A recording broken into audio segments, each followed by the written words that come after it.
ওম শান্তি, ওম শান্তি। সবাইকে নমস্কার। আমি প্রজাপিতা ব্রহ্মা কুমারী ঈশ্বরীয় বিশ্ববিদ্যালয়ের তরফ থেকে একজন ব্রহ্মা কুমারী বলছি।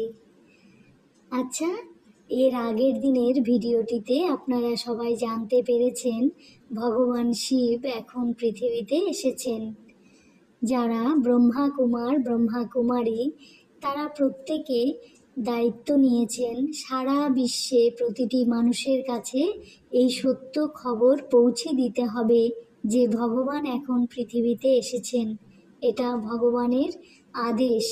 আমরা তাই ব্রহ্মা কুমার কুমারীরা প্রত্যেকেই সারা বিশ্বে এই খবর প্রচার করছি যে ভগবান শিব এখন পৃথিবীতে এসেছেন। আচ্ছা, তাহলে সবার মনে এখন স্বাভাবিকভাবে প্রশ্ন জাগবে, ব্রহ্মা কুমার কুমারীরা কিভাবে জানতে পারলেন যে ভগবান শিব এখন পৃথিবীতে এসেছেন, তাই না? এই প্রশ্ন সকলের মনে জায়গাটাই তো স্বাভাবিক। ভগবান কোথায় এসেছেন, কবে এসেছেন, কিভাবে এসেছেন, সমস্ত প্রশ্নের উত্তর আমরা এখন ধীরে ধীরে জানব।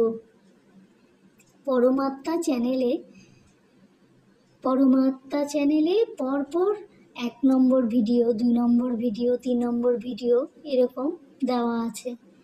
সেই সমস্ত ভিডিওগুলো দেখতে পারেন, তাহলে পরমাত্মা সম্বন্ধে আরও অনেক কিছু জানতে পারবেন। ভগবান শিব বাবা তিনি হলেন পরমপিতা পরমাত্মা। তিনি পরম করুণাময় ঈশ্বর। তিনি সকল মনুষ্য আত্মার পিতা। আমরা তাই শিবকে সবাই বাবা বলি, শিব বাবা বলি, ভোলে বাবা বলি, তাই না? অন্য কোনো দেবতাকে আমরা বাবা বলি না, শুধু শিবকেই আমরা বাবা বলি। ভগবান শিব 100 বছরের জন্য পৃথিবীতে এসেছেন পরম ধাম থেকে। তার মধ্যে 89 বছর পার হয়ে গেছে। ভগবান এসেছেন 89 বছর হয়ে গেছে। ঠিক আছে, এবার প্রশ্ন হলো ভগবান এই সময় পৃথিবীতে কেন এসেছেন? নিশ্চয়ই কোনো উদ্দেশ্য আছে ভগবানের, তাই না? ভগবান শিব বাবা বলেন তিনি পৃথিবীতে আসেন কলিযুগের শেষ সময় সত্যযুগ স্থাপন করতে। বর্তমান সময় পৃথিবীতে প্রতিটি মানুষকে শিবের সত্য গীতা জ্ঞান শুনিয়ে আধ্যাত্মিকতার বিকাশ ঘটিয়ে প্রতিটি মানুষকে পবিত্র বানিয়ে তিনি সত্যযুগ স্থাপন করতে এসেছেন এবং রাজযোগ শেখাতে এসেছেন। রাজযোগের মাধ্যমে আত্মার সাথে পরমাত্মার মিলন মানাতে এসেছেন তিনি। সত্যযুগে মানুষের মধ্যে থাকবে পবিত্রতা, অপার সুখ শান্তি ও আনন্দ। সত্যযুগে প্রতিটি মানুষের সুখ থাকবে, শান্তি থাকবে, আনন্দ থাকবে, পবিত্রতা থাকবে। আচ্ছা, এখন জেনে নেওয়া যাক ভগবান শিব কিভাবে পৃথিবীতে এসেছেন। 1936 সালে দাদা লেখরাজ নামে একজন 60 বছর বয়সের বৃদ্ধ মানবের দেহে পরমাত্মা প্রবেশ করলেন।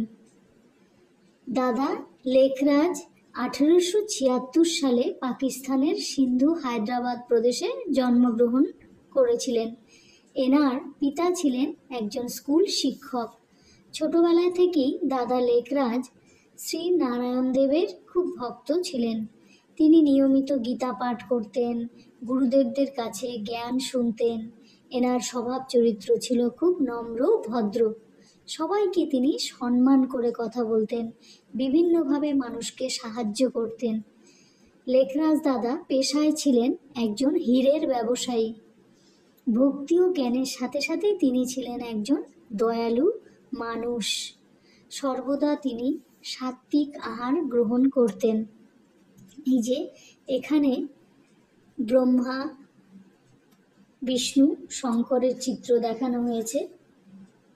লেখরাজ দাদা পরবর্তীকালে ইনি প্রজাপিতা ব্রহ্মা নামে পরিচিত হন। এই লেখরাজ দাদার শরীরে পরমাত্মা শিব বাবা প্রবেশ করেন 1936 সালে। একবার লেখরাজ দাদা মুম্বাইতে বাবুলনাথ মন্দিরে অর্থাৎ শিব মন্দিরে চতুর্ভুজ বিষ্ণুদেবের দিব্য সাক্ষাৎকার করেছিলেন। কিছুদিন পরে লেখরাজ দাদা বারাণসী গিয়েছিলেন।